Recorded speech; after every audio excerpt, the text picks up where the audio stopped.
chance to hear it, so let her tell it. People on the streets say Sabrina speaks. Tune into the show, she will let you know. Tell all your friends and family.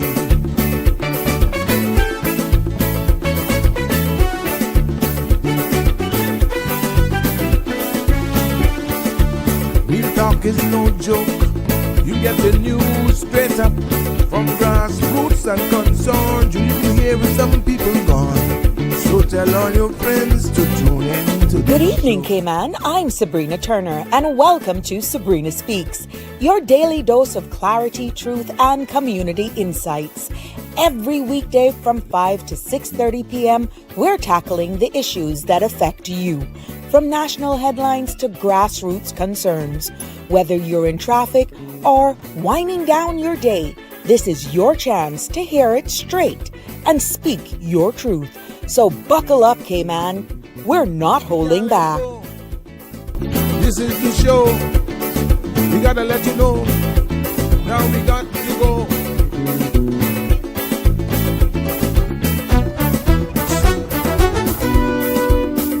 And now here's Sabrina.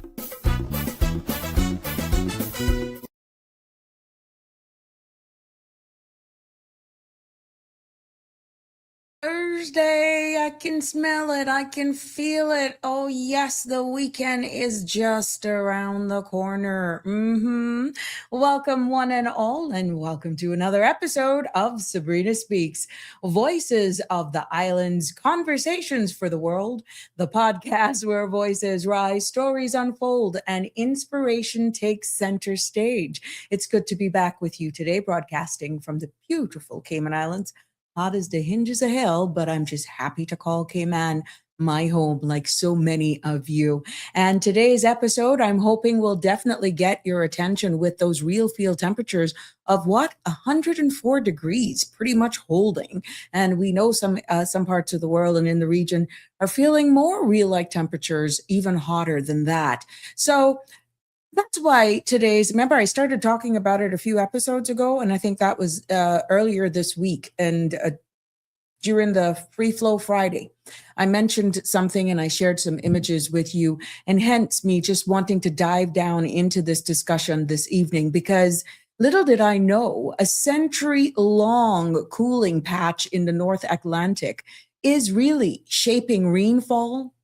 It's connected to drought risks, heat, food prices, tourism. Yes, it has even gone that far. And a daily life across the Caribbean. And scientists are now understanding why. And the answer has direct implications for right here at home, Jamaica, Cuba, Puerto Rico, Barbados, St. Lucia, and the wider Caribbean. So in this episode, it is my aim, and I have a few slides that I will share with you because I know it just all connects and blends better, much well. We're going to talk about what is AMOC. AMOC is the acronym, and why that matters, and why the North Atlantic cold patch is a warning sign, and really how rainfall will change across the Caribbean. It will even its impacts on agriculture, business, tourism, cost of living, and on water as well. And there's also linked to mental health pressures. Yes. And if time permits, we will delve into what communities should realistically prepare for.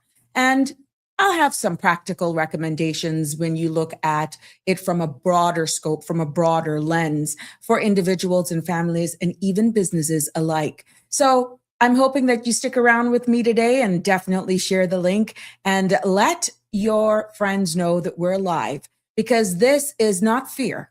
This is more public education than you will understand, grounded by science. And it is my aim to deliver as best as I can with clarity and focusing on how we can empower our region to understand the changes that are already on their way. But before we get into that this evening, please remember that the views expressed by callers, guests, and online commenters are their own and not those of Bridge Media Limited, its affiliates, Sabrina Speaks Show, or the host. This program is for general information only and not a substitute for legal, medical, financial, or professional advice. Now, all participants are reminded to speak responsibly, respectfully, and any content that is defamatory, discriminatory, or unlawful, or even harmful is strictly prohibited and definitely will not be endorsed or tolerated. Now, listener participation implies acceptance of this disclaimer, but we want you to stick around. The number to call, or you can WhatsApp me on, again, is 345-936-8255. Make sure that you like and follow, share the page with your friends for a number of reasons. So you're always notified, and you never miss an episode. Welcome, one and all, as you continue to join me here this evening. I got some information coming in here. Yeah, I'll keep you up to date with what we got. But let's take a look at what's happening with our weather forecast. Compliments of our friends there at the Cayman Islands National Weather Service. The synopsis is calling for some showers that are expected today due to the passage of a tropical wave that's south of the area. Now, isolated thunderstorms are forecasted during the next 24 hours due to residual moisture and the presence of an upper level trough. In addition, the gentle breeze that we're feeling, yes, even though subtle, will continue due to the weak pressure gradient, and seas will be slight to moderate in open waters. The forecast for tonight is calling for cloudy spells with a 30% chance of showers and thunder. Temperatures will fall to the low 80s. Winds will be northeast 5 to 10 knots. Seas will be slight to moderate with wave heights of 2 to 4 feet. Tomorrow's forecast is calling for partly cloudy skies with cloudy spells and a 30% chance of showers and thunder. Temperatures will rise to the low 90s with a heat index near 109 degrees Fahrenheit. Now, winds will be easterly 5 to 10 knots, and seas will be slight to moderate with wave heights of 2 to 4 feet. There will be a high tide at 11:40 this evening, a low tide at 6:06 a.m. tomorrow morning, and another high tide is expected at 11:25 a.m. tomorrow. Sun will set this evening at 7:06 and sun will rise tomorrow morning at 5:52. Now, the outlook is calling for a gradual increase in the chance of thunderstorms from Saturday through Sunday due to the passage of another tropical wave to the south of the area and the presence of an upper level trough. There you have it. We want to thank our friends over there at the Cayman Islands National Weather Service, but hoping you can plan ahead for the weekend and know what's in the forecast. The key is it's a forecast. To always be prepared and keep it locked to your local channels for all the latest details and happenings. Yes, I can see you all coming in there and I see trouble lurking like that harbor shark. But before we actually go there for that segment, which I know a lot of you look forward to, let's take a look at what's happening in our local news and regional, even our business roundup for today. Starting with local news, we see the Law Reform Commission is inviting public comments on the new discussion paper, Cannabis Reform, Options for Harm Minimization Framework. Now, the paper reviews how other jurisdictions have approached recreational cannabis use and outlines several reform options for Cayman, including possible decriminalization, possession limits, administrative penalties, and the treatment of historic minor conviction. Now, the document is available online and submissions must be sent to the commissioner by September 1st, 2026. The Cayman Islands government has released a summary of Cabinet's meeting held on Wednesday, the 17th of June.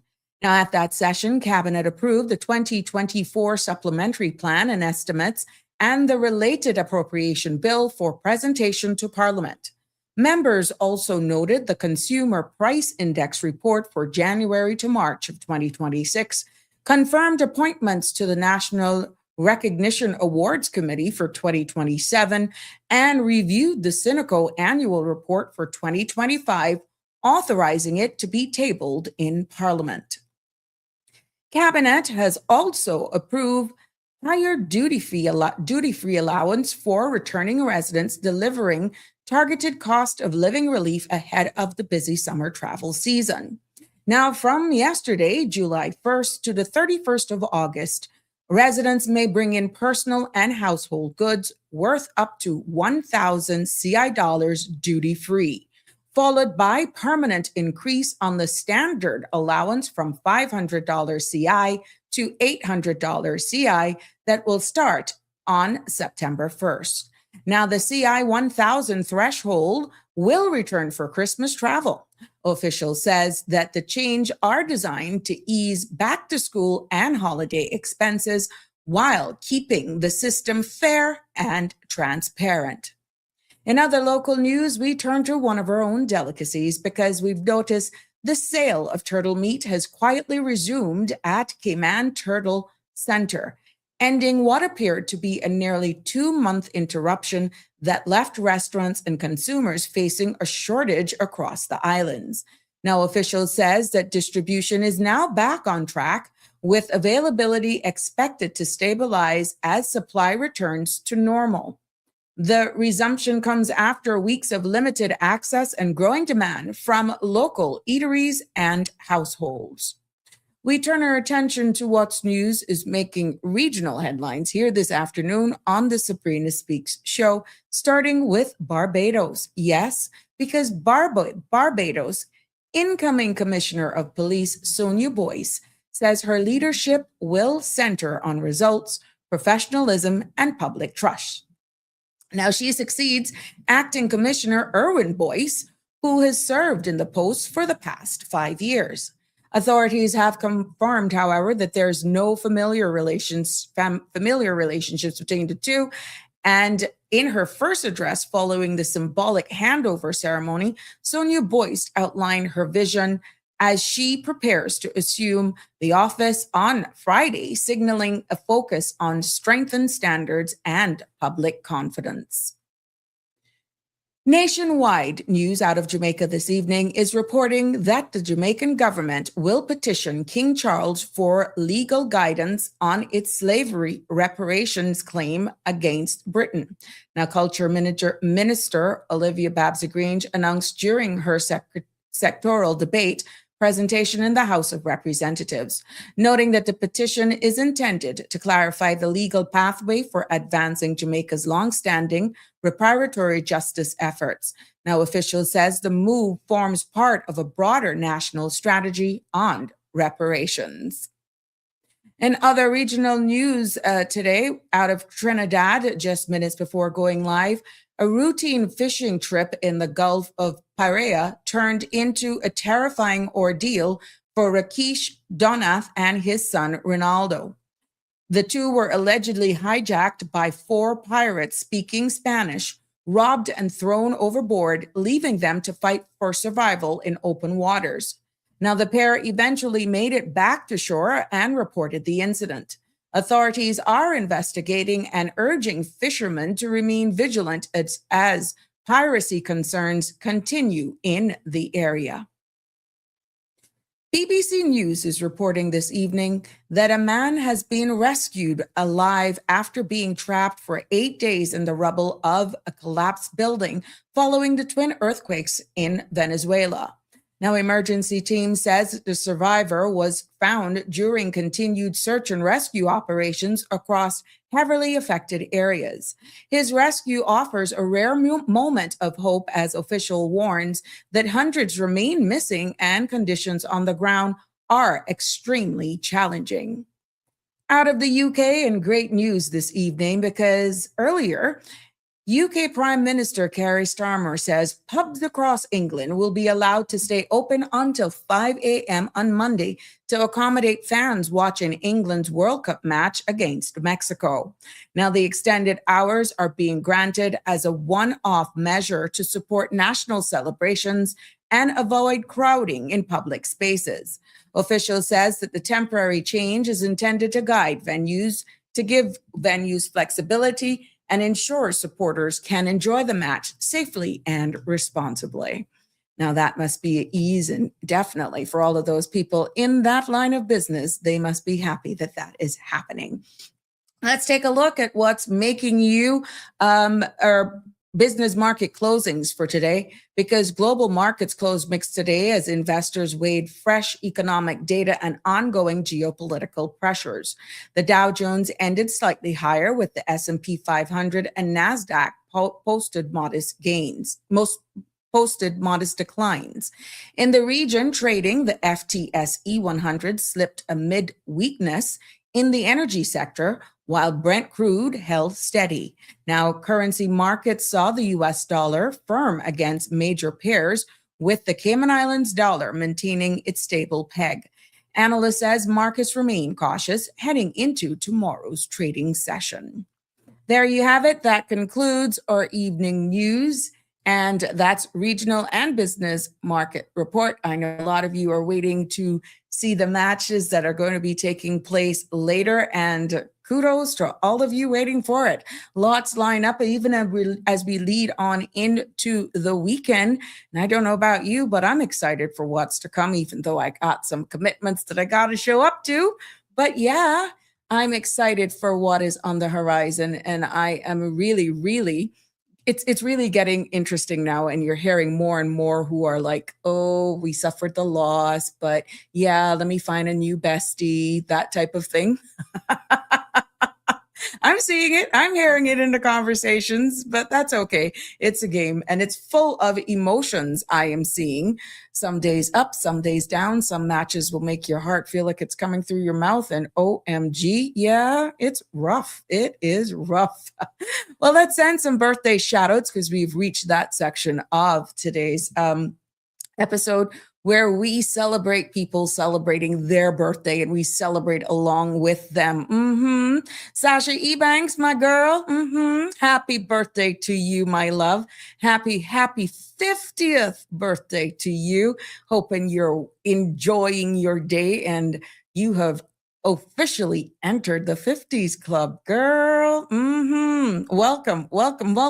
No sense being ashamed, no sense being scared either. It is definitely something to embrace and be proud of. Yep.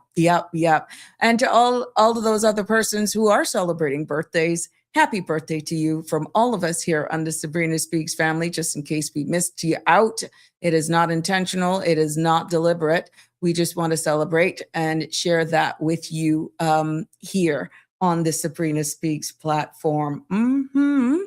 So those who may be celebrating anniversaries as well, of course, why not? Why not celebrate you on your special day? Wishing you many, many more to come, and many, many years of trials, arguments. You look at them and you cut your eye, but you still love them.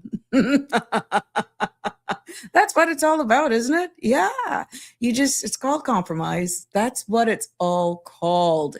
Yes, you both live in each other's space, get to know each other. That's what it's all about. And we know those of you out there who are mourning the loss of a loved one, you're not forgotten. We want you to know that our thoughts and prayers are with you as you navigate this time. And, we're just sending our sincere condolences to all of you who are going through that time. That's right. So welcome. I see you guys are coming in.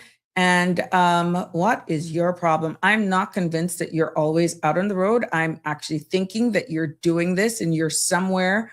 So I'm going to leave this to my people to decide whether or not that I'm judging, but I am not convinced. Otherwise, you check in somebody there and you know exactly who I'm talking about. That's why I love these spaces, because you all will figure out who I'm talking about. Yeah, that's that. Yeah, I'm talking about that one. Scene one. As we head on into the weekend, I just need to remind you that lots are going on. And definitely as we celebrate Mango Fest, that's going to be kicking off. Tonight is tomorrow, Friday the 3rd, is the pre-launch dinner. Remember, that's at Catalina Indigo Hotel, $30 per person to kick it off. And then Saturday, the streets in town, out by the Cayman Islands National Museum, will be transformed as we celebrate all things mango. And that is going to take place from 5 until 8 p.m. Local food, maybe you can get some turtle meat. Maybe. But want to go out celebrate Mango Fest and all that's I'm looking forward to it. To be honest, I'm going to go and try to participate. Yep. And see some people. And also I need to assist in pushing this because this is a summer camp that's being put on by the National Museum. Yeah. And it's just a few weeks ago and they're asking you to secure your spot because this will happen 20th to 24th of July and the 24th to the 31st of July. So here on screen, you will see it, where to register, www.museum.ky/immerse if you want to go and register. So you can register your kids for this. Now, it is not for free. $250 per camper per week. Okay. So yeah, it's $250 a child. So you want to make sure that if you're interested and you want to go and take part of that, there you have it. So that's another camp that we bumped into. And Sister Islands, you're not forgotten because Sister Island Sports Unit, there's your 2026 sports summer camps that is happening. Football camp from ages 6 to 16. There's also basketball camp from 7 to 16, swimming, cricket, rookie lifeguard camp as well. So it didn't only just happen here in Grand Cayman, the Sister Island Sports Unit, and this also runs from July 7th straight on till August 7th. There we go. So these camps, you see it here on your screen, you can get and participate in, and make sure that you actually enroll your children into these camps. But you don't want to just drop them off, right? You want to make sure that you line them up with something that they are actually going to have a liking for. That's the key for that. So Sister Islands, you are not forgotten. Here you are. The sports unit over there in the BRAC has also done this for you. So there you go. These are all taking place between the Kim and BRAC Sports Complex, the layman-Scott High School Court. Also, the swimming camp, though, is saying there's a caution here that must be able to swim 25 meters unassisted. Okay. So if your child or children cannot swim, you don't want to enroll them into the swimming camp. Okay. And also the cricket camp will be taking place at the Kim and BRAC Sports Complex. All right. Now, the rookie lifeguard camp, here's a important message on that. You must be able to tread water for 60 seconds and must be also able to swim 25 meters unassisted. Now, this will be done in a 25-meter pool, okay?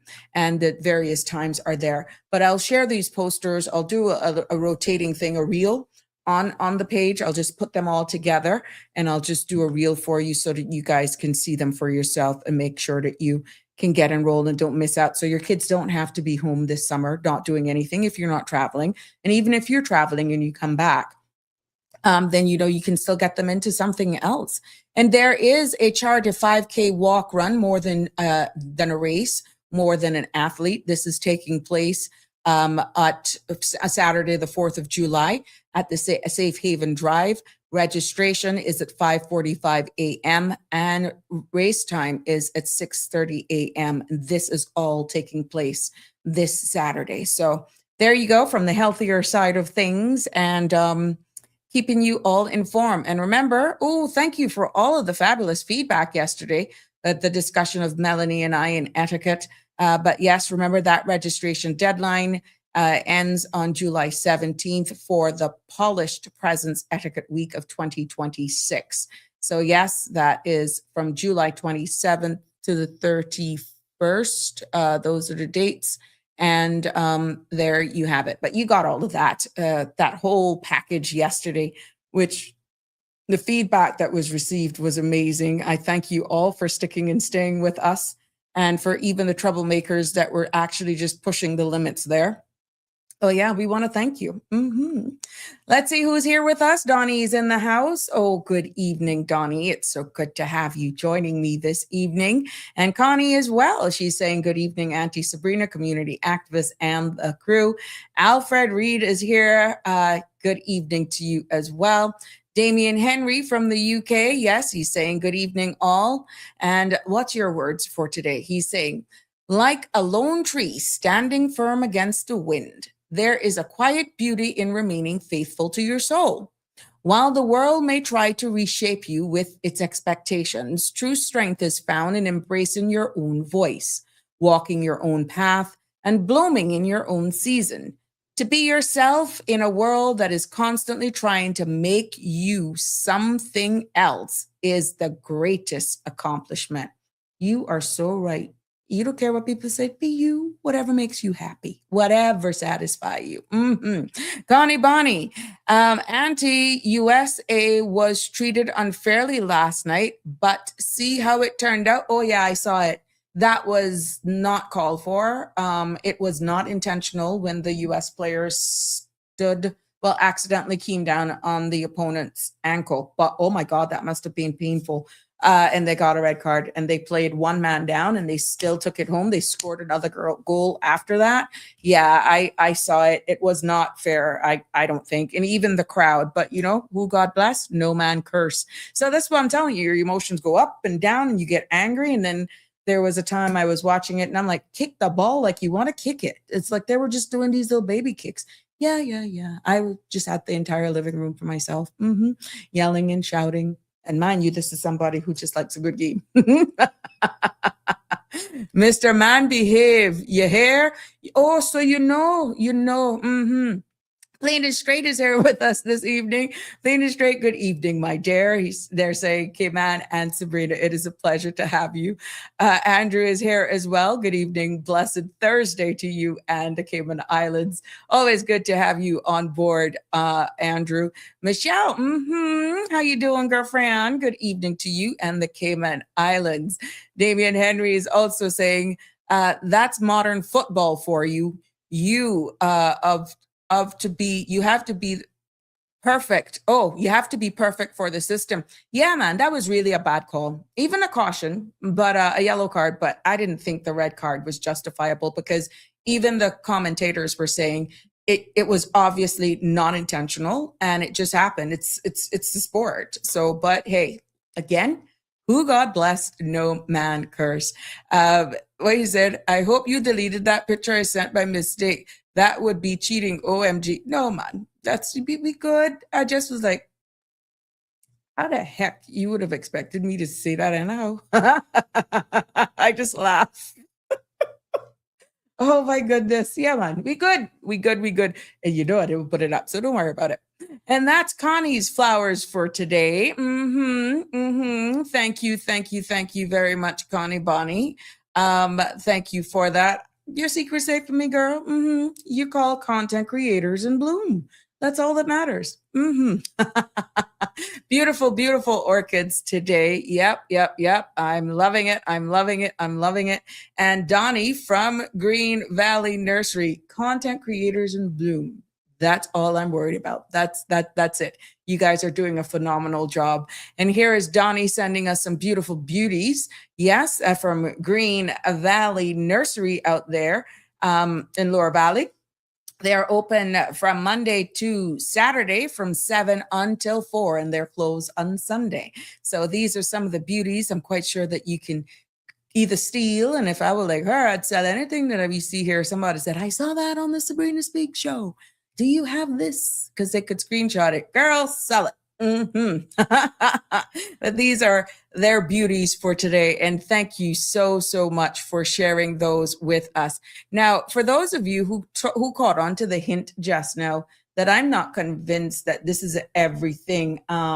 This is everyday. But sending me now their flowers for today. And I'm hoping that the personality that came out yesterday don't come out today, because Alfred Real sent us his flower of the day. What do you think about that? Now, you tell me why I gotta do with this student. And it looked like he got a Spanish bite. Something is up with this, Connie. Me and you gonna have to be Nancy Drew detectives on this. Tell me what this is now. Some skillet thing. Is this that the table kind of looks the same? Are we at the same location? because I could be looking further into you. I could be all up in your engine to find out what's going on, that you're frequenting this particular location that I'm thinking it's at.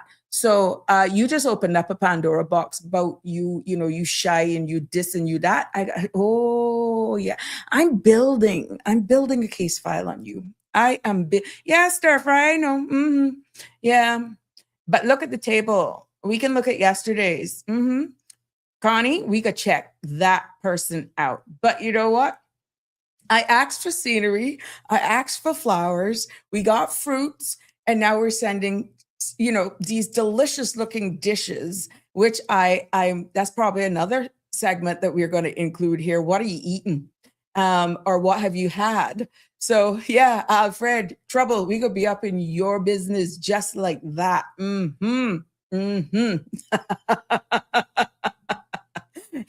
See, Connie is asking if she can get some. Bunanunas is asking if she can get some. OMG. Oh my goodness.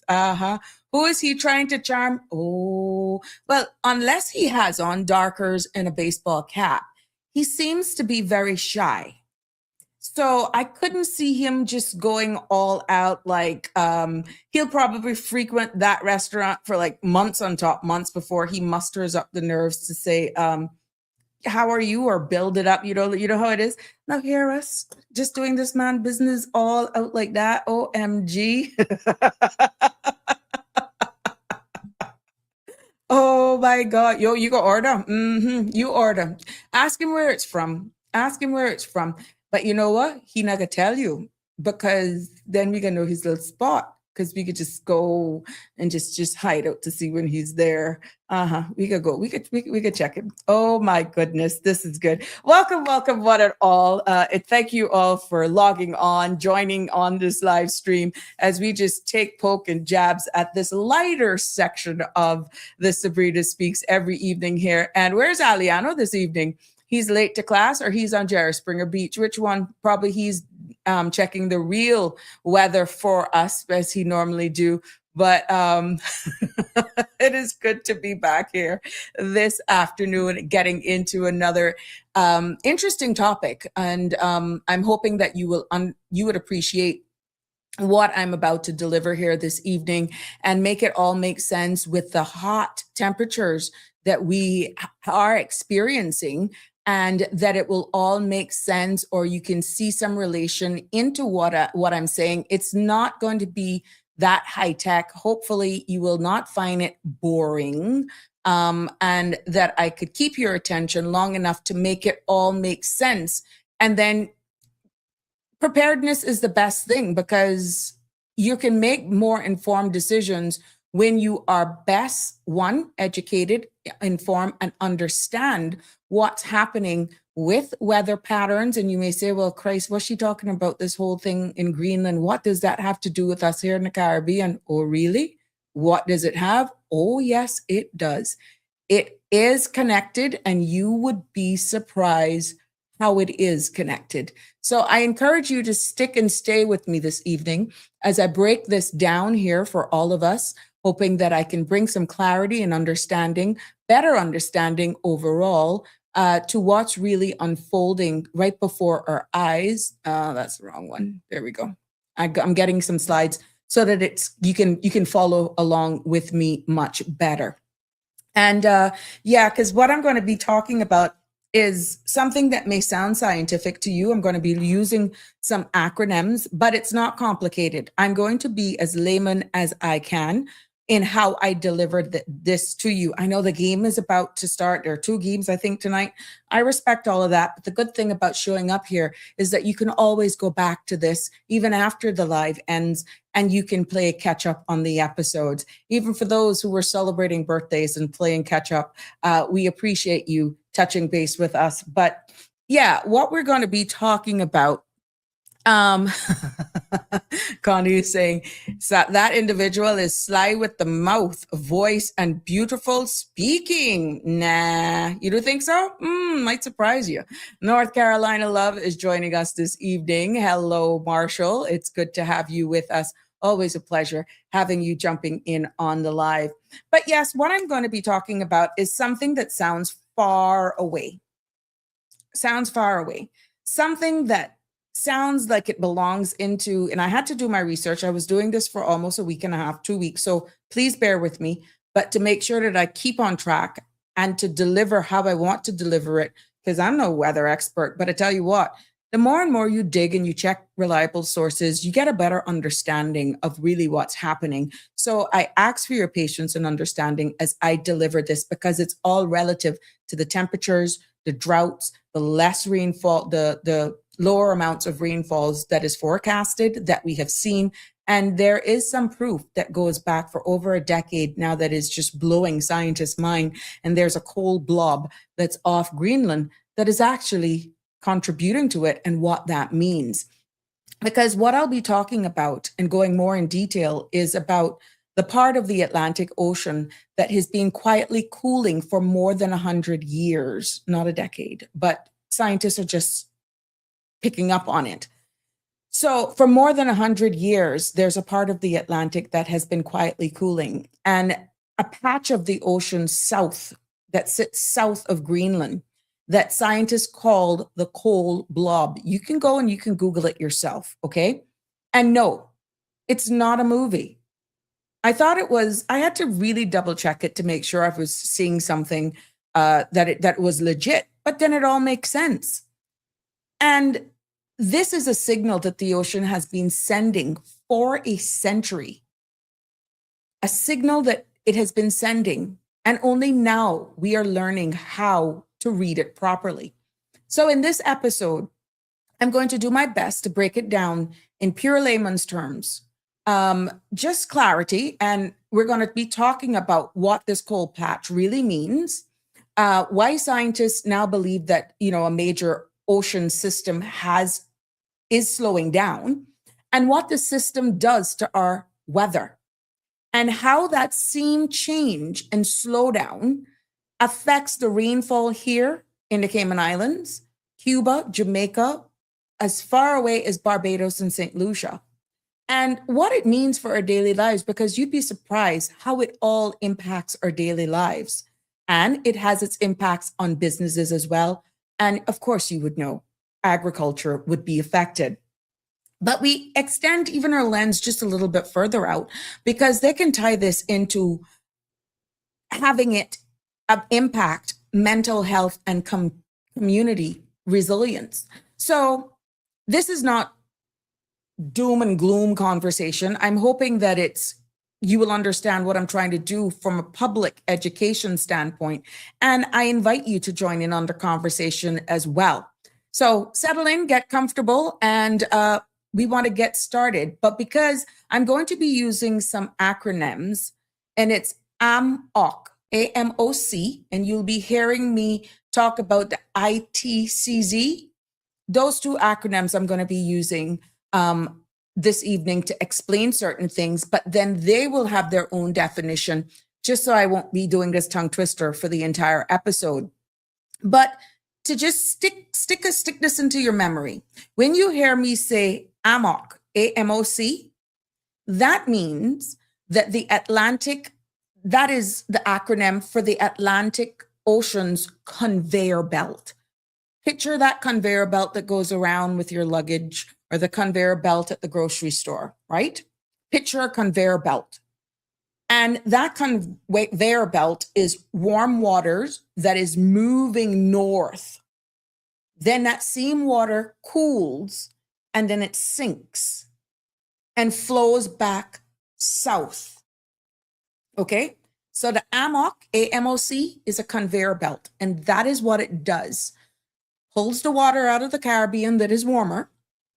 It cools, that said water sinks, and then it comes back south where it started, right? And when that conveyor belt is weakened, what happens? It changes weather patterns. It's almost like a tidal. Yeah? And then you're going to hear me talking about the ITC as in car, Z as in zebra. That is the tropical rain belt. Yeah. That's the tropical rain belt.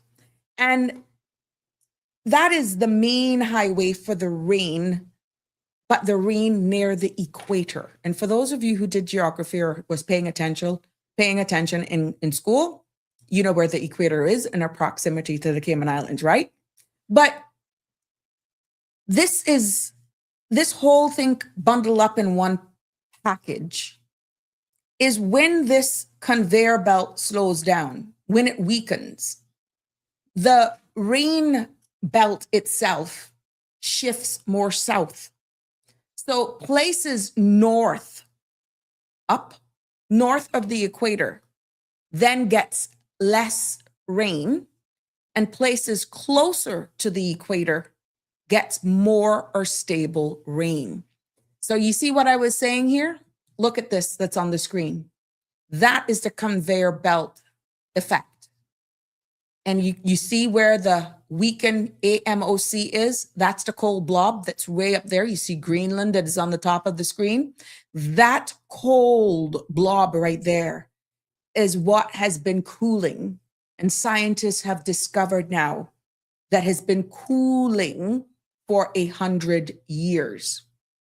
And places closer to this, like I said, to the equator, get more rain. So when you talk about this whole system, that is exactly what's happening with the currents, the water, the warm water being pulled from the bottom, going up to the top, cools and come around. And it's amazing how that impacts our rain pattern. So let's look at it right now and talk about this cold blob and what it really means now that it's there on the system. That cold patch that you're seeing that is south of Greenland is the one that scientists, you would think it's like a horror movie. And while the rest of the Atlantic Ocean has become warm, this one area has cooled by almost 1 full degree Celsius. And that can go back since like the 1900s, right? And what they're saying is that this is very unusual because that's totally out of pattern. And for decades, scientists argued about why that was the case. Some were saying maybe it's because it might be the atmosphere. Some said it might be melting ice. Some said it might even have been just a random ocean behavior that was happening, but then it would eventually come back to its normal temperature to help with this flow and therefore not impacting our rain patterns, right? But today, what scientists are coming to the harsh realization is that they're not guessing anymore, because new research is showing that using over a century of temperatures and, looking at the data, the salinity, that means the amount of sodium, the amount of salt into this information, shows something very clear and very simple. And what that data is showing is that this cold patch is happening because less warm water is reaching that particular area. And the only way that happens is if that AMOC, the AMOC, the ocean's conveyor belt, the only way that's possible, and that's if that is weakening. They no longer are guessing about it. This is not a theory, what the data is showing. This is exactly the results that can go back for almost now 100 years. Because when this warm water stops reaching the far North Atlantic, that region is cool. And when that region cools, it tells the conveyor belt is slowing down. And what we're seeing here, because of that slowdown, it is impacting a lot of things that we're seeing happening right now in real time. And why it is so important for us here in the Caribbean is because if that continues to weaken, it shifts the tropical rain belt more south. And it's proving exactly what we're seeing right now. places north of the equator is getting less rain, and places closer to the equator is getting more stable rainfall. I got some graphs that will show you there's different zones, right?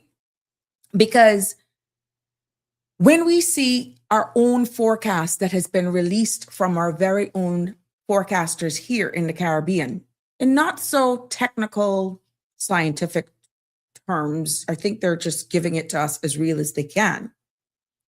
They're pretty much admitting that in the Caribbean region here at home, Jamaica, Cuba, Puerto Rico, we're drying out, meaning we're having more droughts. We're having longer times where we're not getting rains. And that is why the Eastern Caribbean, places like Barbados, sees a gentle drying trend. It's not as aggressive as ours. And we also are seeing as well, places like St. Lucia is staying stable. It all connects at the end of the day based on the flow and based on where you are in proximity of the equator. So the cold blob that we see way up north is not just a patch of cold water. That is a sounding alarm, a signal, a message from the ocean telling us that the conveyor belt is slowing and that our rainfall patterns, which we're seeing it, speak to our agricultural people, speak to our meteorologist, our rain patterns are changing. You can no longer predict it. This month is rainy season, that month. I remember like clockwork. You could speak to our seniors and they could tell you. They could tell you when we're going to have rain and all that sort of stuff. All of that. That's becoming a little harder. And people are actually saying, well, boy, I can remember this time now. Back in the day, we would have a lot of rain and yet it's changing.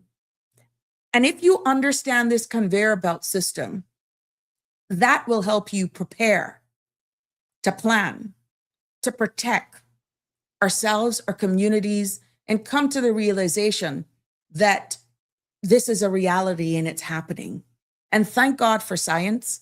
Thank God for those who put out there to do the research, that they're able to produce this for us so that we get a clearer understanding of really what's taking place here. Now, what that means where rainfall is concerned, I have some images that will show you that.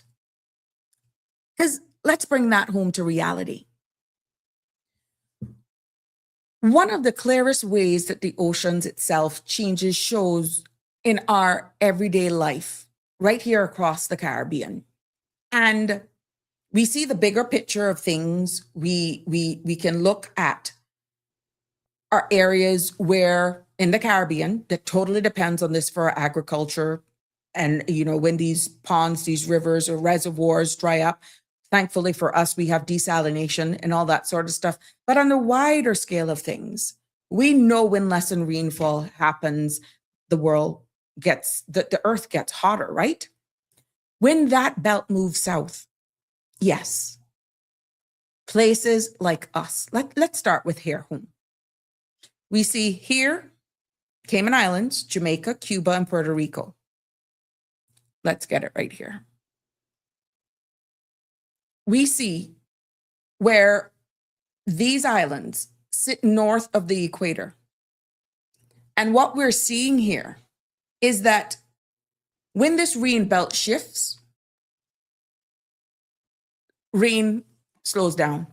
And this means then drier summers that we're feeling right now, more drought cycles, and fewer long time soaking rains. It's just something we beg for.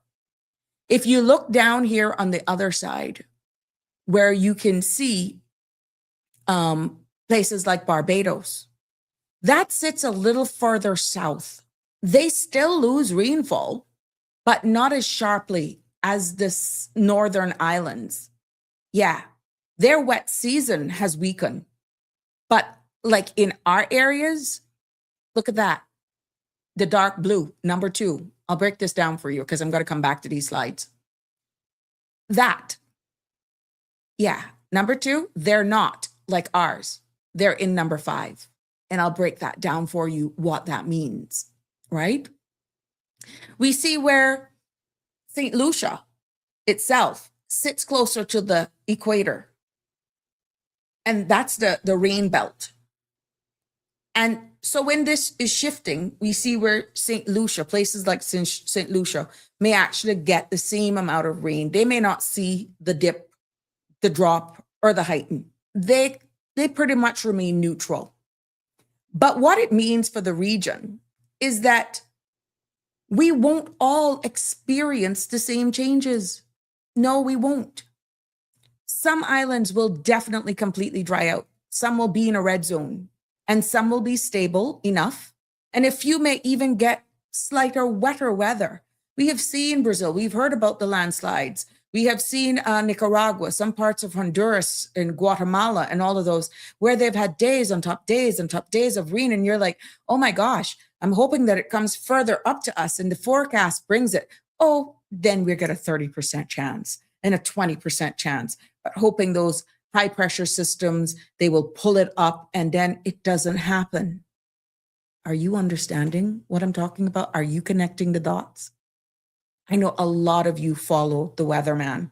He was on Sandra's show. A lot of you follow him. But it all makes sense when you put this into perspective. Why Panama, Belize, Guatemala, Nicaragua, Venezuela, and them, Suriname, why they are getting, in some cases, landslides, rains, days on top rains, and we're begging for it. Yeah, I'm hoping that it's making sense. But for us here at home specifically, it actually means the preparing for a drier, wet season. And we got data from our national Met office, our local Met office, that says the same. It helps us to prepare better when you read this information, and it is on their website, so that it's going to bring more pressure on our water systems. More careful water management should be at the forefront of our minds right here at home. For those our brothers and sisters in Cuba and Jamaica, well, Cuba got their own issues dealing with, but this is only another layer of reality that is on those poor people. Jamaica as well, Puerto Rico, it means more drought cycles, more stress on farming and their water supplies. Yeah. This is facts. And I can assure you, you can question our local Met service and they will agree with what we're seeing here. Yeah. So when we talk about the ocean's warning signal overall, we're really talking about the future of our rainfall. And I have read those reports that have come out from the Cayman Islands National Weather Service, and it is aligning quite nicely, or actually lining up completely with these findings. Yeah, because we're really talking about our water, our agriculture, our daily comforts, and knowing that this helps us prepare and plan for our communities. And I'm really hoping that at the end of the day, all of those in our positions, because we have farmers who now have to pay for trucked in water, and we know that's not the same as God-given rainwater. Yeah. Finance committee happened. We were looking more at the cost inflation and cost escalation in food. This is another area that needs to be on the forefront. But this is also going to impact our daily lives. And just for the record, our phone lines are open. 936-8255. That's 345-936-8255. Feel free to send me a WhatsApp message as well. I'd be more than happy to have you join in on the conversation and weigh in on this. If you're a farmer, if you're out there working in the construction industry, if this is actually tying into home with the reality of what you're feeling. Like I said yesterday, we see the forecast. Heat index of 109 degrees Fahrenheit here in the Cayman Islands. We have pretty much for the past 48 hours have had a heat index, meaning that's the real field temperatures when you're outside of 104 for the past 48 hours. What is now forecasted for tomorrow is not 104. It's forecasted to be 109 degrees tomorrow. People with livestock, people that are working outside, people with pets, make sure that they have water. or if it is a case where even if they're under a shady tree, it can take its toll on livestock, animals, and human beings. And for all of you who like to go jogging and all that sort of stuff, please, heat stroke is real. Dehydration. Please make sure you hydrate yourself accordingly. Damien Henry has sent us a message here because I don't want to miss out any of the comments that may come up as I prepare to go into the impacts on daily lives, because this is connected. He says, through systemic greed, we have pushed into places in search of resources that was never meant to be disturbed. Nature has a way of restoring balance, and the world will always reset itself in one form or the other.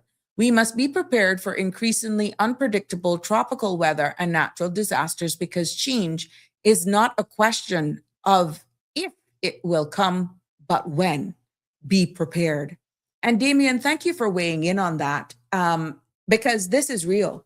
Like I said, our forefathers, our seniors, those who have been out to sea, those persons who are working outside and in the agricultural sector, if they're honest with you, they will tell you straight up they have seen a change in our weather patterns. People have been talking about it, but until this information has been released about this blob that is being talked about here, and it's just by chance I stumbled upon it. They were not actually connecting the dots. And this has been happening for over 100 years. But with, of course, global warming, we're seeing where all of the emissions, the world is heating up and all this sort of stuff. We're seeing it right now in this conveyor belt that is now even impacting rainfall. Hence, I am bringing it to you today. So let's talk a little bit about how these changes in the ocean can affect everyday life, because this is where each one of us feel it most. And I am really talking about not in science, not in the charts, but in the day-to-day reality of living in the Caribbean or just trying to exist. We know for sure that when it comes to water, let's deal with water first of all. We don't have no rivers here. We don't have no rivers. You know, waterfalls here. Oh no, desalination or rain. Remember our brackish water lens? Yeah, that's why our conservationists and making sure with us developing and heading east, we have to look at all of those kind of things, disturbing the last freshwater lens or brackish water lens that we have for farming and agriculture.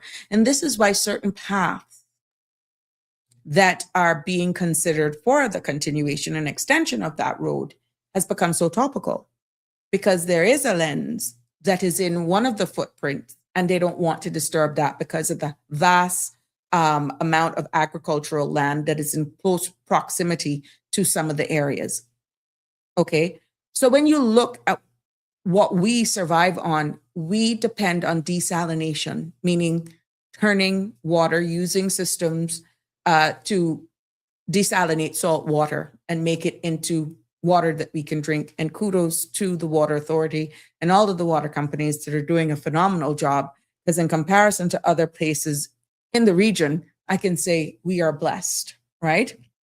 But what we're seeing outside of rainfall, with less rainfall, means more additional pressure on our water systems.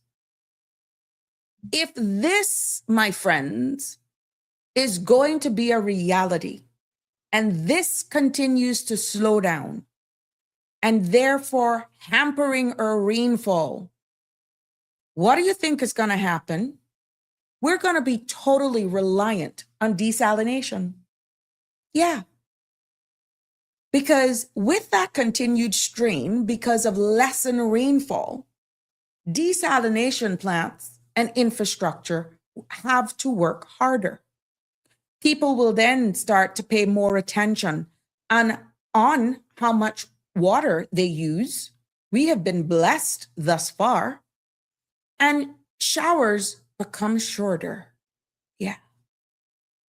Gardens and lawns become drier, and the daily life being impacted. Then we go second. Let's take a look at food. Drier conditions in itself affects farming across the region. We know that. Because when crops struggle, food prices rise. Families feel it at the grocery stores. You know what we're importing? People are trying to do container farming and other sorts of vertical farming and other sorts of farming.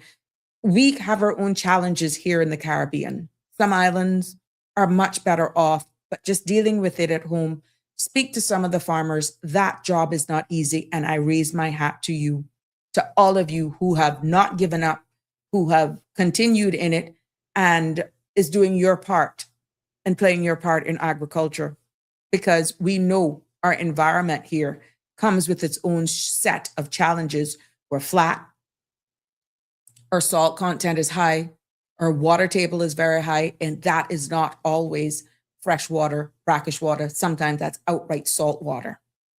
And what we then see, again, is that restaurants as well, when it comes to food, feel supply costs. Small shops feel it in their margin lines. Yeah. This and that's daily life being impacted and affected. Third, talk about the heat. Less rain means hotter, drier days and nights, because nights don't necessarily get cooler.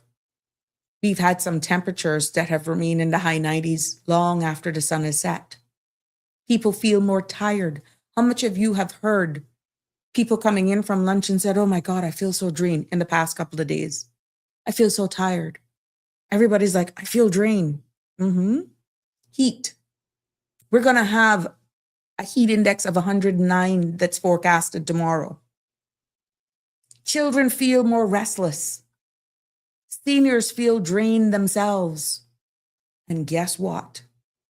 Good old electricity bills increase because we're putting more strain and demand on fans, air-conditioned units. Even when you set them at 80 or 83 during the day, the cycle continues to run longer because that thermostat, even outside, is picking up the external heat.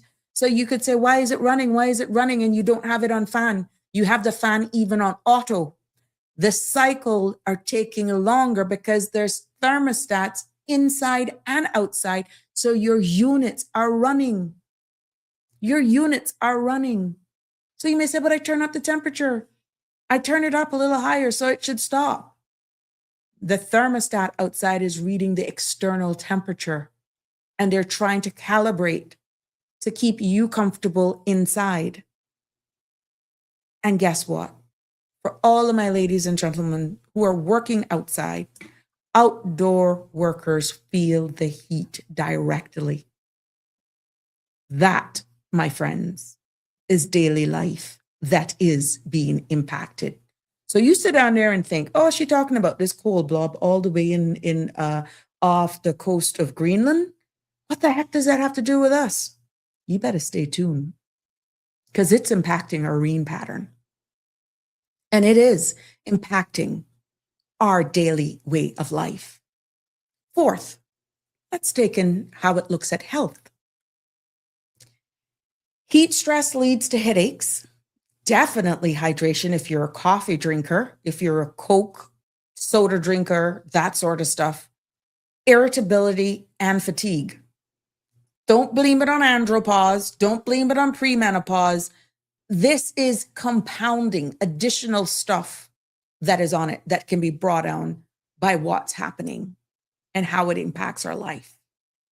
We are seeing with the dust plumes from the Saharan dust, people with asthma, feel more discomfort as well.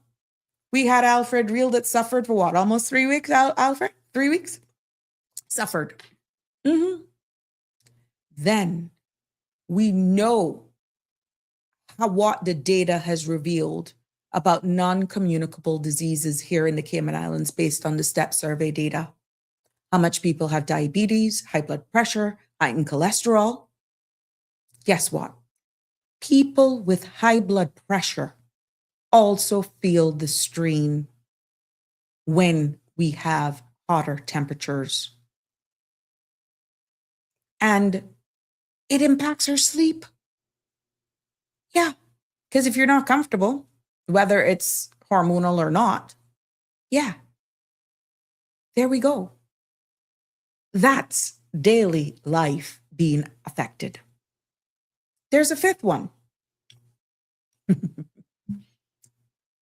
Comfort and routine. Simple little changes that we're so accustomed to. Walking outside has become a challenge. Well, if you're not running from mosquitoes based on where you are. Even running simple errands. I had somebody tell me the other day that they got into their car and it took so long, brand new car, took so long for even their AC to just reach a comfortable temperature that even when they had reached their destination, it was hard for them to get out of the car because by then they had felt drained. So that's impacting daily life. Running errands feels more exhausting. Outdoor activities become more uncomfortable. And people staying indoors more. So all for my avid football, cricket fans and all that sort of, God bless you. Just please keep hydrated. We're not talking about all of those, but thank God they have some indoor courts, I think, for pickleball. Yeah, but there are lots of outdoor courts as well. Just make sure that you're hydrating yourself. You're not filling yourself up with carbonated beverages and coffee, even if it's iced coffee. That can dehydrate you. Kids, it's summer. Kids are going to be outside more on their scooters and different stuff. Yeah. But this is no way of saying, well, make up your mind. Are we going to be inside on the game because it's cooler, or do you want us outside? Balance is key. I'm just making you know that outside is going to be darn hot in the next couple of days. And this is just the beginning of summer. It is forecasted to have heat indexes that go beyond what is forecasted for tomorrow. Yeah. So if we can identify these things now, hopefully it will prepare you for what's to come, and there are no surprises. Andrew is saying 109 in July, global warming, no joke. I feel it for the construction workers and people who have to be constantly outside. The temperature is globally warmer. Yes, it is. It is. For all the gardeners and all of those persons who are out there, yeah, it's real. Don is saying, yeah, don't come Lower Valley. We have excellent water lines. Okay, there you go. Andrew is also saying, water is becoming more expensive as it is vital to everyday life for everyone and everything. Yeah, and I'm seeing the debate now, the Auditor General's report and the slight increase that we had the other day. But now that we're putting this all into perspective, what is the infrastructure like? Are we able to keep up with the demand for what water services we have at this time? Maybe that now is going to be looked at under a fresh lens. When this data is showing what it's showing, you can look at the results and the forecast for rainfall based on our own local data, based on what scientists have found with this cold blob up here that is weakened, the conveyor belt that is slowing down, that is impacting our rain patterns, and then look at what infrastructure we have here in the Cayman Islands for making sure that we're able to sustain continued quality of water and not have to go to the point where we're actually rationing. So these are the bigger, wider national discussions that is all tying in to guess what? How the water, how seawater, how the current flows from the south to the north has slowed down, that is impacting our rain patterns. Yeah. Good evening, Miss Dorothy. So good to have you here with us. Andrew is also saying importation of bottled water for drinking. In Jamaica and other countries, they impose certain times when you can water your plants, lawns, and are fined if caught. But you see, at least Jamaica has rivers and springs. They had a number of them that popped up in different places, I guess, after Melissa. Yeah, they are blessed. What they need to do now in places like Jamaica is be able now to understand this reality and protect what they have as natural springs, because this is serious. That is very serious. Connie is weighing in. Auntie, I will pay CUC. Me nah make blood vessel bust in my head. Okay. I mean, to each his own. I have heard family members say that. Look, I am going to have to pay it, but I am not going to do that, because at the end of the day, some of you have to do it because you have breathing issues, hypertensive, and we know what heat does. But this is real. This is not fairing you. This is not putting anybody into a panic. I'm just honestly trying to connect the dots and let you see and make it make sense.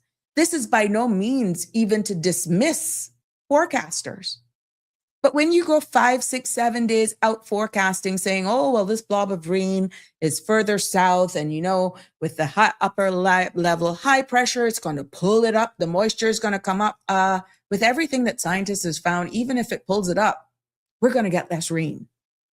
So this is why forecasting, being pinpoint for the amount of rain, it's closer to forecast what you may or may not get closer to the actual date. You can no longer do it long range anymore, even with the best of models. 24 to 48 hours at most, I have been watching it. 3 to 5 days out is almost, I would not say comical, because I don't want to disrespect, they're the experts. But when you read and you research this flow, you can see where it's making forecasters' work become more challenging. And Connie, I think you have a family member that is there. If you can have the sidebar conversation and, validate what I'm saying, by all means. But their jobs have actually gotten more difficult. Connie is saying, I'm supposed to be traveling to Europe this month. I'm about to change my mind. Well, I had my cousin and his wife just came back from Europe. Hey. Woo. Go and experience it for yourself. But I can tell you this much. They prefer this heat. If you don't have travel insurance, please get a good one. Yeah. Because of the heat, on their leg back, they had cancellations or they missed their flight. So Connie, please go and enjoy it. The good thing is you've had the experience. Go and enjoy it. But right now with the heat wave that is over there, yeah, prepare to be hydrated. That's all I got to tell you.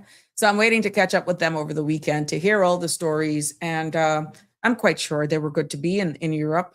But we're seeing our people now using this summer to travel, and they're not expecting the kind of, how their rooms are. A lot of these places are built without air conditioning. Their buildings were built to hold heat. Yeah. So now with what's happening, it's in reverse. Windows barely open because they were normally always closed. Yeah. Miss Dorothy is adding in, it's very hot all over the USA, Cayman Islands and Jamaica. And it's because of what we're talking about here today.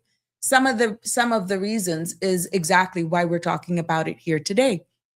Wake Up Cayman is weighing in on this topic. We are getting a little break from the heat here in the UK for now. You are right. It affects people's attitude and routine. With the last heat wave, my routine had to be changed. If you want to survive, you're going to have to change it. Everything it impacts. It impacts cost of living, even planning, and even the rhythm of community. Even the rhythm of community changes.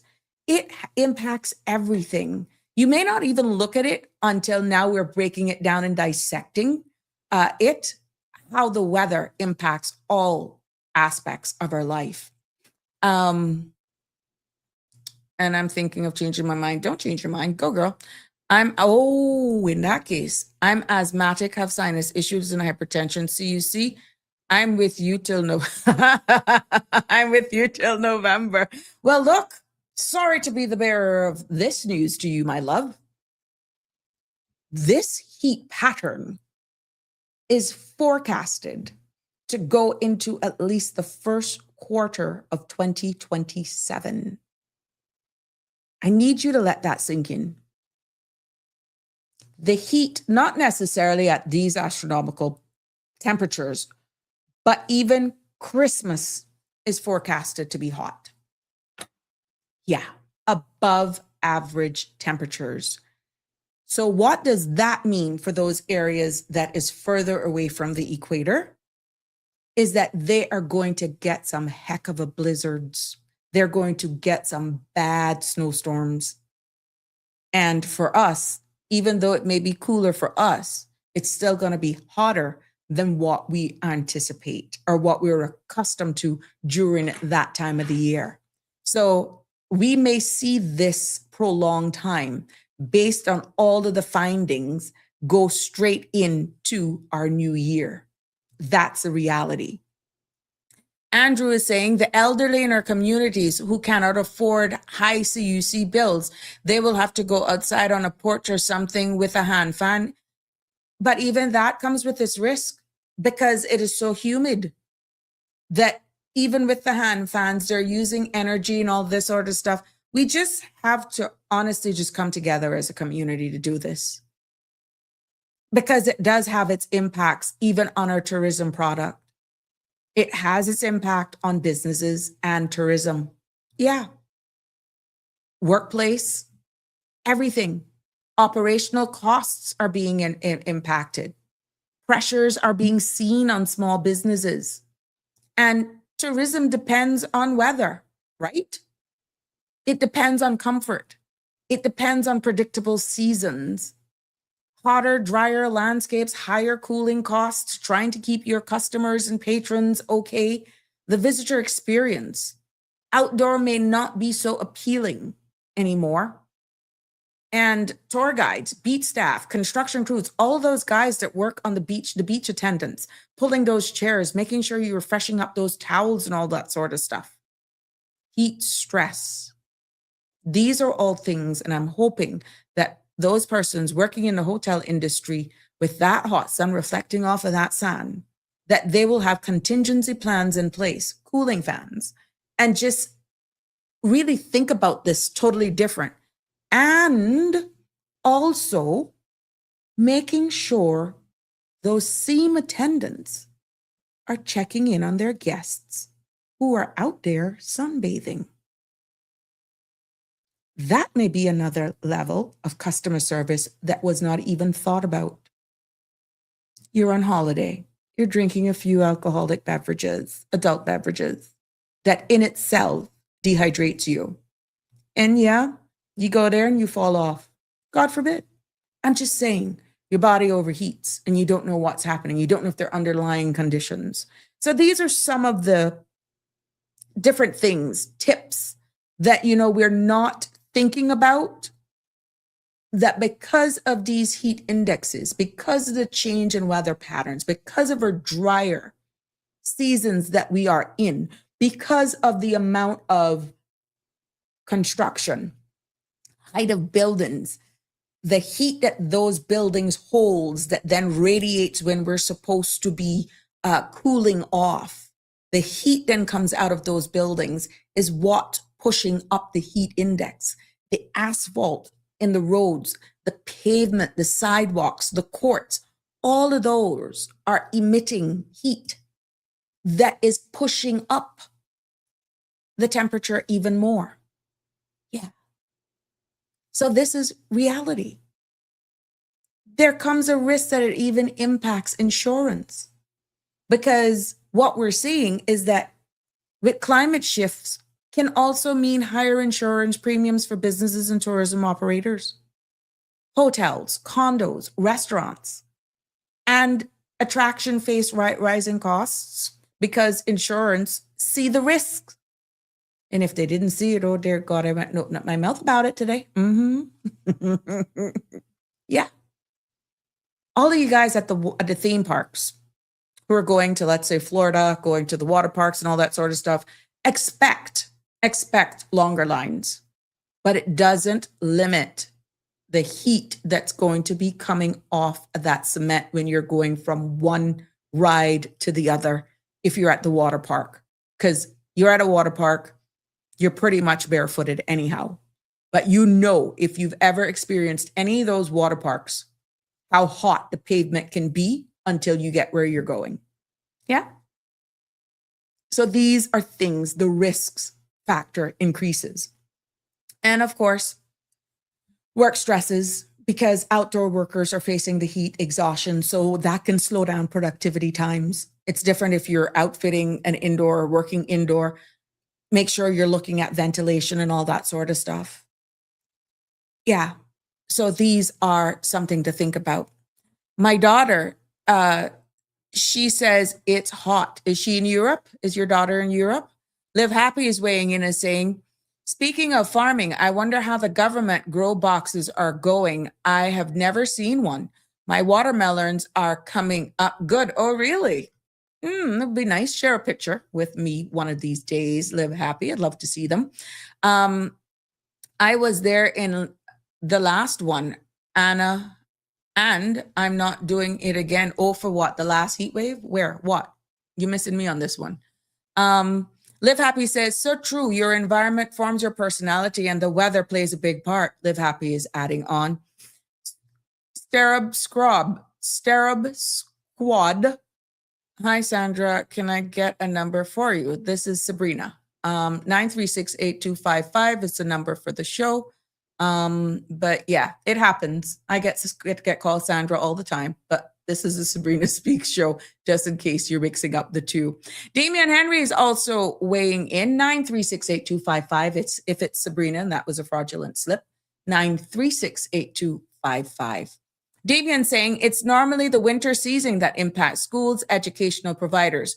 But now the summer is taking a toll with unexpected changes. And Damian, this is why I'm saying even when they go back after summer, because this heat wave is going to extend into next year, it's the same thing.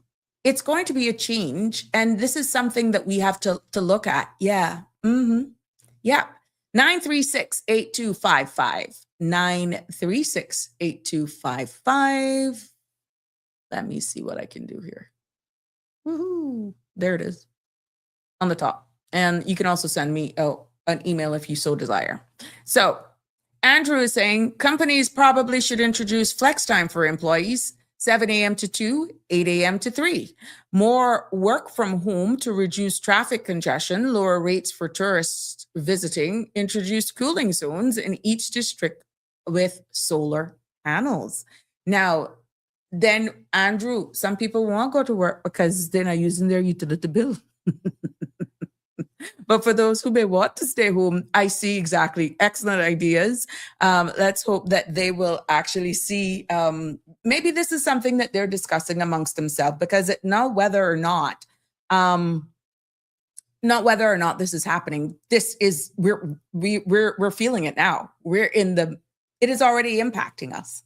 This is already a reality. We're seeing it. You're hearing the forecast. Just look at the way, if you follow the weather on your WhatsApp, you see the forecast is there. I'll be on a cruise in November. Good for you. Make sure you stay outside, get a cool breeze. 𝗪𝗵𝗲 is saying, we don't want the children to go back to school tired either. Yeah. I don't know how our bodies are going to calibrate to this, but this is why we have to really look at this in greater detail. Because at the end of the day, everything is going to be impacted. Our mental health and community stresses play a role. Some people do not connect weather with mental health or stress. Yeah, but it's real. It means that the way in which the weather is changing, rainfall, water, cost of living, feels every day. And when this is shifting, you've commented on it. There's serious changes that takes place. Yeah. There's anxiety. What if? When rain fall drops, water bill rise because you're using more. You're using it to top up your pools. You're probably taking more frequent baths.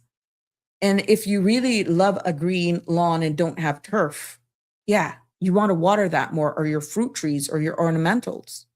Not because water is gone in this case, because the fear of water becoming scarce can have its own water anxiety stresses and impacts our body.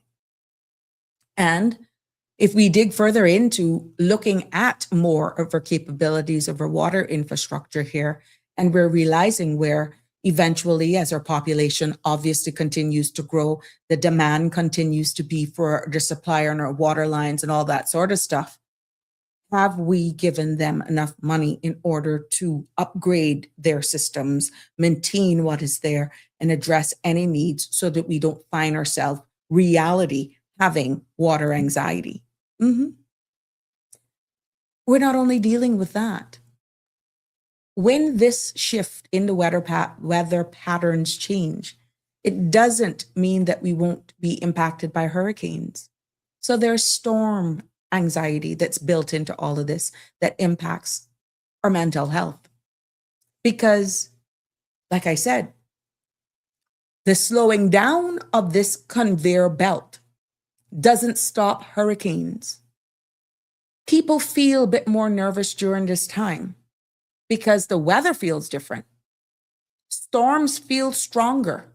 Storms are stronger.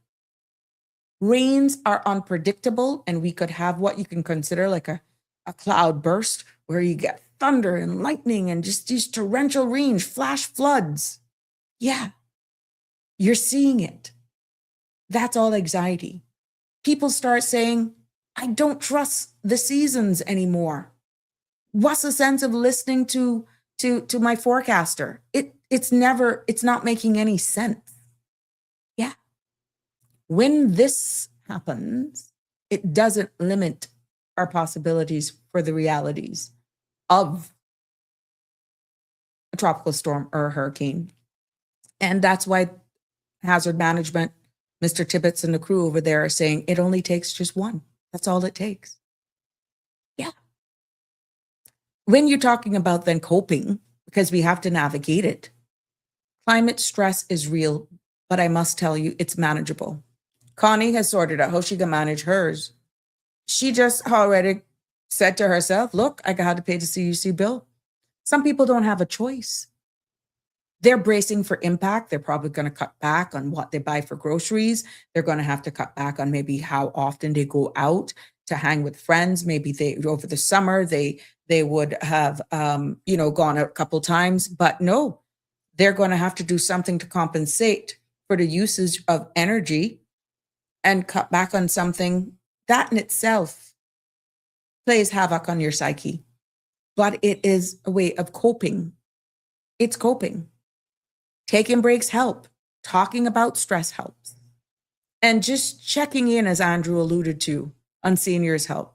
Because understanding what's happening helps most of all. Not a soul should be caught off guard with what's happening right now after today's episode. Not one person. I hope that it opens up the door, though, for our national weather forecasters, maybe in another format, to really explain and tie it into the realities of what we're seeing here. Because I'm a firm believer, when all of us understand really what's happening, even in layman's terms, what's happening around us, we as individuals are then understanding, we become less fearful, less confused, and we do what we have to do to just be more prepared. Yeah. Stress over climate isn't a weakness. It's just it's a natural response, to be honest with you, with the changing environment.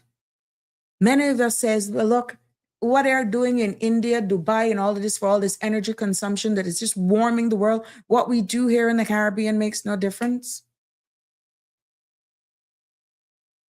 Daddy making no difference, right? That's a fact. But we still have to learn how to navigate about it. And this is why I'm having the conversation together at learning, sharing the information with you so that we can learn in this space together. I'm making sure I do it. My conscience will set me free. Connie says, I give my staff 2 15-minute breaks, one before lunch and one after. Make sure they're hydrated, electrolytes, because I tell you, tomorrow is going to be a heat index of 109. I can't keep repeating that.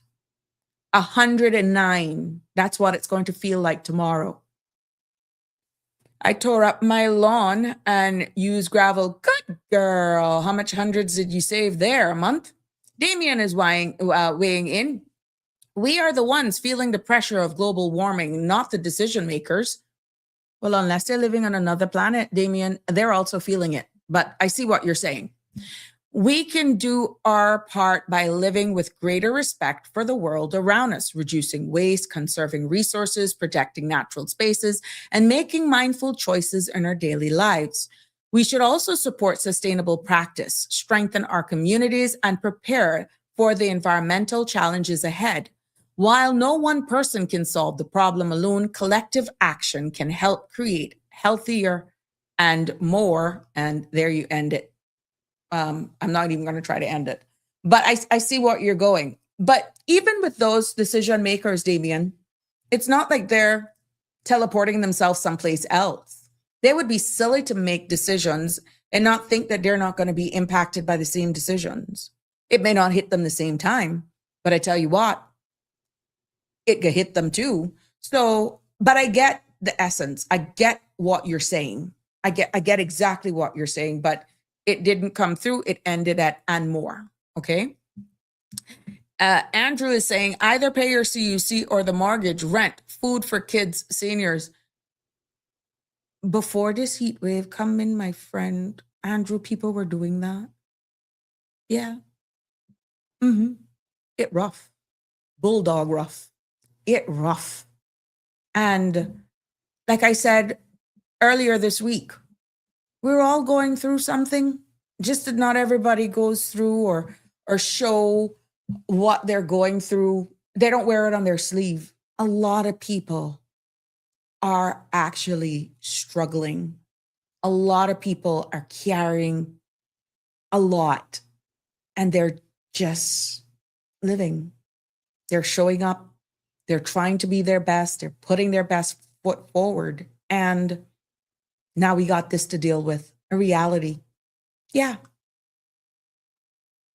Andrew, we will have a new holiday coming up, Wellness Day. Maybe a good time to see introduction of a new alternative energy solutions. Well, maybe that's a new alternate energy solutions holiday between September and August. Yeah, but the government is actually trying to look for that. Remember, we only got August and September now where we don't have a long weekend. So yeah, but let's see what the government actually says on that. So Damien is finishing his statement here, or his comment here, and he's saying resilient future for generations to come. Yes, you're right. Otherwise, at the rate we're going, I don't know what we're going to be leaving behind for them. Live Happy says, oh boy, if someone can rig up my AC to a solar panel, that would be good help. I plan to turn my freezer up and on high and unplug it to compensate for AC. Wow, I didn't even think of that, because if you don't have a lot of opening, wow, Live Happy, that's an excellent idea. You see, look at that. And for all of you who may have freezers, fridge in a garage that is not temperature controlled, those appliances are drawing a lot, because remember, their motors are actually trying to compensate for their surroundings. So this is something, but that's an excellent idea. You just need to remember, plug her back in now. This is something else. But we should all be concerned when you see something like this, and it really deserves our attention, to be honest, because first, our increase in drought risk is a reality. We have seen it. Speak to your farmers. Everyone can see it for themselves. Less rainfall, longer dry spells. That impacts our farmers, water supply, and daily comfort. We're seeing it. We're having issues now where we should be putting a lot of focus and attention on water security with drier seasons, drier wet seasons that is no longer desalination. Workers or plants are under serious or increased strains. We're seeing where there's a possibility of possible continued increases, and conservation becomes more important. Then we see where food prices, because it impacts crops and buying it. This is not only here. We import a lot of our stuff. And if this heat wave has already had its impact on farms in the United States, yeah, crops in the region. When our farmers are struggling, Jamaica was recovering from Melissa. It's only now that they're coming back and their level of their crops in some cases are not necessarily at the same standard because they're still trying to replenish from Melissa. Yeah, we see when the quality then drops, sourcing becomes more difficult and grocery prices goes up. We see the stress. We see the infrastructure in itself. How much places in Europe right now that the trains hadn't had to stop because the heat was so bad? I saw the other day in the UK, a bus caught a fire because everything overheat and the people had to just exit the bus as quickly as possible because it caught fire. Our roads are impacted. Yes. Equipment and cooling systems work harder. So guess what? You're going to be calling your AC service and people a little bit more often to make sure. Maybe you're going to have to double up on even your servicing. Check on your, is it not a coolant? What do you call the gas to gas it up? Yeah. Everything works harder in hotter conditions. And like I said, insurance costs because the risks increase for our business establishment, which of course is going to impact their line. And tourism. We see where that is a huge impact. Huge impact for us in our income. So don't you think that in itself is not something that we should be concerned about? When we talk about the rain, this particular slide, I'm going to move this because I don't want this to block what I'm showing you. Remember the zones that I was telling you about the rain? What this summary is showing, we have zone 1, it's in green. That zone is Central America. That includes Belize, Honduras, and Nicaragua. And this zone, as we can see right now, sits closest to the equator. So it has, from what is being shown here, and I'm explaining this to you, it has strong, steady rainfall. Even as the rain patterns, the rain system shifts to the south zone. In these areas, it will stay wet and stable. This region is least affected by what we have seen here in the green section, which is zone 1. When you look at zone 2, look at what's at the very bottom, just below, right next to the red, the Cayman Islands and a portion of Cuba. Okay? The Cayman Islands right now falls under zone 2. And that sits north of the equator. So that clearly shows drying. Cuba loses rainfall as the rain belt, what we're seeing, will move south. And this zone is part of the high impact drier region. We in the Cayman Islands sit in zone 2.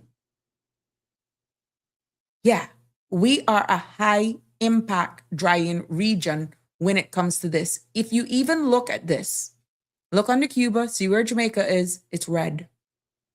We are in that zone, okay? When you go over to zone 3, which includes the Bahamas and eastern Cuba, this is even further north. So it dries more sharply, meaning they will see the droughts even more. And the Bahamas already have limited rainfall. And in this particular zone here in zone 3, it shows stronger drying trends. stronger drought trends, longer times without rain. And this is one of the most driest sensitive zones. And what you're seeing there in this is Jamaica is smack into the middle of it. In zone 4, we see Hispaniola and Puerto Rico. Haiti as well, the Dominican Republic. It also shows drying, but not as extreme as zone 3, which means rainfall decreases. We will have shortened wet season, and a drought cycle also increases. All right. In 5, we're going around now, are always going down to the Lesser Antilles, which is Barbados, St. Vincent, Grenada. What we see here in this is that this sits in the middle of the Caribbean. And that area, it shows a slower way of drought, slower drying trend. Not as severe, but it's noticeable. And even though rainfall weakens, this region still will receive a moderate amount of rain. So this would be considered in one of the medium impact zones. That's zone 5. And you swing around now to zone 6. This sits closer to the equator, just like zone 1, if you look at the proximity. And this zone is wet and stable and may get even slighter more rainfall. Yes. As this whole conveyor belt for the rain pattern belt, the more that shifts south. And it's because of this that zone 6, yes, this zone is zoned as the low impact zone with strong rainfall resilience. So when you put this all together now and you look at what this slide is showing, zones 2, 3, and 4, the Northern Caribbean, dry out the most. When you look at zones 5, the Central Caribbean, that's in the middle. That's slowly noticeable, but not as bad. And then zone 1 and 6, the green and the purple, they're closer to the equator. They stay wet and stable. And this is exactly what happens when this, think of that map, when this line slows down, when the conveyor belt slows down, when it weakens, that is what happens. So when you look at these colors, there is one clear story. Yeah. So I'm hoping that that puts everything into perspective for you and that you'll understand exactly what is really happening. Because let me tell you, this is real. And I have another one here where it shows rainfall. Yeah, in March of 2025. Yeah, that one shows some rainfall of 2025. Let me make sure I get the right thing for this. Yes.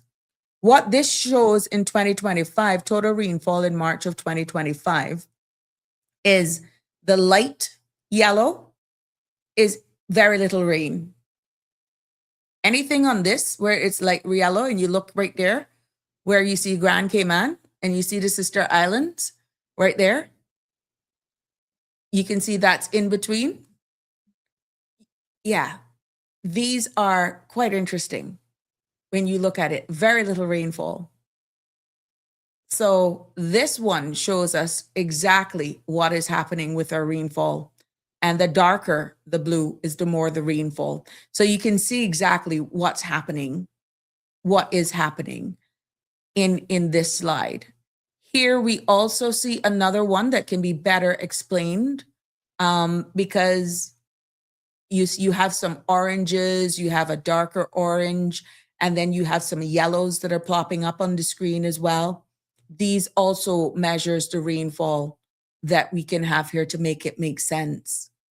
So I can tell you this much, that we have so much to be thankful for here. that all we can do is just do our part.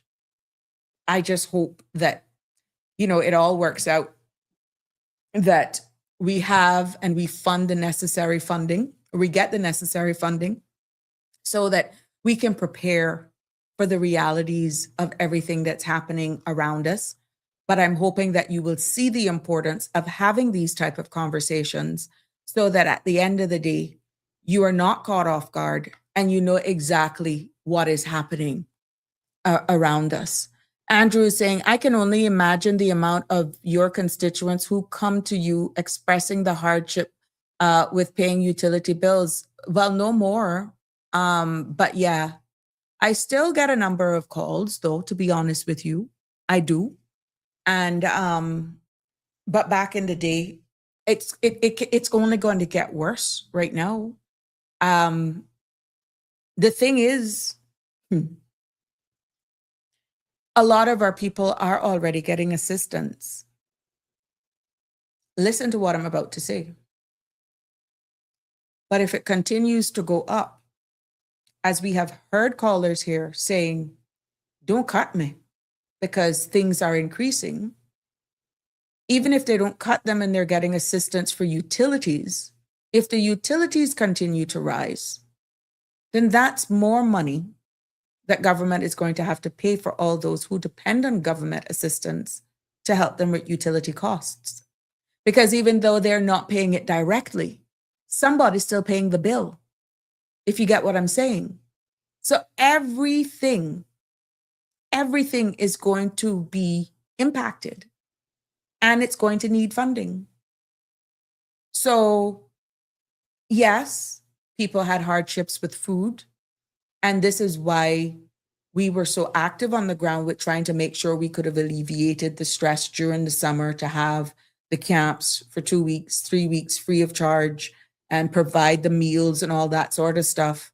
I applaud the government for putting on these sports camps, but I don't think anybody was realizing for all of these sporting activities, which kudos to them. I got to support them for this, congratulate them for this.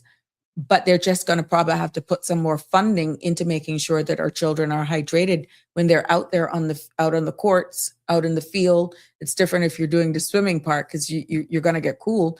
But with the football and the cricket and the other sporting things that they're having with these heat indexes, they're going to have to make sure that those kids are hydrated. So that could be funding that they never even envisioned because of the level of heat that is going to be out there. So yes, people are going to still need help. And I can see this becoming even more of an issue. But specifically in Cayman, we rely heavily on desalination. We import our food. We depend on that importation. We're seeing what's happening around the world. And if crops are being impacted, agriculture, regional, international, it's going to cost more money. Maybe some of the summer fruits we may not see in the quality that we're accustomed to. And that's why we encourage you to go to our local farmers market, support our local farmers. It's amazing what they have. But they may they just don't have the quantities for us to sustain ourselves by ourselves. And don't beat down the little people. Prices, they have their hardships and they have their own difficulties with our local farmers. Go and you support our local farmers. You buy their stuff. Best plantains I can get is there's a little thing by station. Yeah, there's a little stand there. Best plantains. Oh my God, they're good plantain. Yeah. 𝗪𝗏 sugar, but yeah, but they're good. But whether it's there or at the farmer's market, or your local vendors and farmers along certain areas across the Cayman Islands, support them.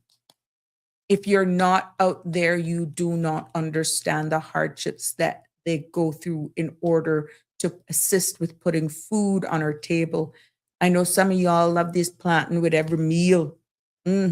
Best sandwich is a plantain sandwich. Yeah. But, so It is going to be a challenging time ahead, but this is why at the end of the day, when we go through this, we are aware of what's happening. You heard about the word sustainable, being sustainable, and people got turned off just by the word sustainable. It goes further than just being a tree hugger. It's far more vast than that. It's bigger than that, so much bigger than that, that we could be losing out big time because we do not understand what's happening in the world around us, what's impacting our rain patterns, what's impacting our weather overall. And if this continues, like we say, the droughts will get worse. And you see in these zones where the Cayman Islands sit. You see where we sit. We're in zone 2, which says the reality is if Mother Nature don't get her act together and revert, we are going to continue to get drier, which means if we're going to depend on desalination, we're going to have to bump up our electricity grid because that means we could get hotter. We're going to have to bump up our equipment and all that sort of stuff for water and all of that. Crops could be impacted, and how we adjust accordingly with outside activities could actually change, which means mentally you have to prepare yourself. Do I pack a lunch? Do I have to go out? If you don't have to go out, then just don't go out. Outdoor sporting activities, make sure you're properly hydrated and take more breaks. We see what's happening with FIFA World Cup, that they're actually taking these hydration breaks because those people coming from some of those countries that have never experienced these type of temperatures before, and they're out there heated already playing on a hot field, they're not used to that. So yeah, I saw one the other day where the coach was actually, he had to use a bottle of water to pour on his head. Poor brute. I felt it for him. Yeah. So government salaries were $700 million, according to the press release. This is alarming for the financial budget of our islands. Adding this to the equation will certainly increase the hardship. How will we pay for this? I leave it to the experts. That's Andrew commenting. How will we pay for this? Did they not tell you how they could pay for it? Based on the income and based on what we're seeing, that our markets are good, people are still interested in doing business here, and things are looking good. But when we speak about all of these realities and we see our infrastructure is being questioned, now we're looking at water because we're realizing that this is real where we sit. This is proven. And we're not going to control over that. That's Mother Nature at its finest, and the oceans are speaking. So with your comment, Andrew, based on the press release, where the contingencies should we have to beef up on our water and our utility, that sort of stuff is a reality. Funding the DFE for persons' utilities bills continuing to skyrocket. Cost of food. What used to be the average spend, let's say $200. How far does $200 get you right now if everything continues to skyrocket? That may have to increase. We see where the private sector pensions now, they have released that so that they can pull down a little bit more from their pensions because they realize the hardships. So they are making some steps in the right direction, but they're bigger things such as Mother Nature, that it's making its head, that we have been seeing it all along, but we're just now defining what it is. We're seeing the impacts. And this is only one part of it. There are other things that is impacting our weather patterns and so forth. But this is the strongest scientific data right now that is proven that it has its impact on the Rhine and its proximity, our proximity to the equator and the zone in which we sit in is why we, people in these zones, have to make national decisions, big national decisions, because we can't just move and slip into zone 1 or zone 6. We can't move. And we don't know. How long are they going to be there? What if Mother Nature has some more tricks up her sleeve? Yeah. So how do we build a sustainable future? You see the use of the word sustainable? And our people are still dealt with dignity. 𝗪𝗵𝗁 says, I feel some of the summer programs that are outdoors may need to be canceled. It's just too hot. Have the children sit and read library town balls, other activities in the air conditioning. It's either that or maybe some of our sports facility, indoor facilities may have to be something that is considered. But I don't know. I'm just hoping that they are aware of these realities. I mean, the forecast is there. Don't you all realize that I read the weather forecast before I even go into the news? How much of you really realize normally the weather is one of the last thing? Why? We're living on an island. A lot of our men out there depend on weather to determine whether or not they're going to go fishing and that sort of stuff. And the high tides, the low tides is very important. And this is why when I start with the weather first. Then I go to the news, unless, of course, it's breaking news. But if you notice, I start with weather first. It's been telling us, it has been hinting something is going on for quite some time. Have we been listening? Have we been paying attention? Has the message gotten out loud enough? Maybe we can do a better job.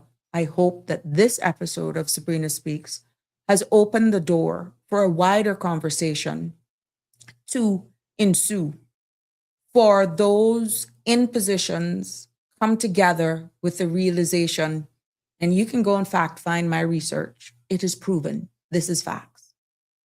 This is facts. And this is also facts.